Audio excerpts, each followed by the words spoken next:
मुंब्र्यात शिंदे गटाकडून पैसे वाटप झाल्याचा शरद पवार गटाचा आरोप आहे। शिंदे गटाच्या कार्यकर्त्यांनी एटीएम मध्ये पैसे वाटले असा आरोप शरद पवार गटाने केलेला आहे।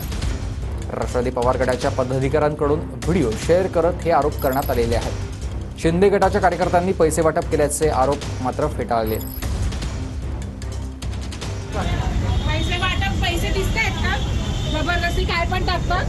हे बघा, ठाणे जिल्हा मध्यवर्ती बँकेच्या एटीएम मध्ये पैसे वाटप। पैसे दाखवा। ठाणे जिल्हा मध्यम मध्ये पैसे वाटप। हे बघा, ठाणे जिल्हा मध्यवर्ती बँकेचं एक एटीएम आहे। त्या एटीएम मध्ये स्थानिक नगरसेवकाचा भाऊ आणि त्याची बायको नगरसेवकाची मोरेश्वर किने व तृप्ती किने हे दोघं आतमध्ये 5-6 लोकांना घेऊन बाहेर 20-25 लोकांचा गर्डा असलेला त्या एटीएम मध्ये पैसे वाटत असतानाचा व्हिडिओ मी स्वतः बनवला। मी स्वतः ते पाहिलं, माझ्या डोळ्यांनी ते पैसे वाटताना मी पाहिलं। तर कुठेतरी सत्ताधाऱ्यांना त्या सत्तेचा जो माज चढलेला आहे, जे सत्तेचा जे दुरुपयोग जो चालू आहे तो कुठेतरी इथं दिसत आहे। आणि मुंब्रा शहरातील जनता आणि ठाणे जिल्ह्यातील जनता, महाराष्ट्रातील जनता त्यांना सत्तेतून उतरल्याशिवाय राहणार नाही।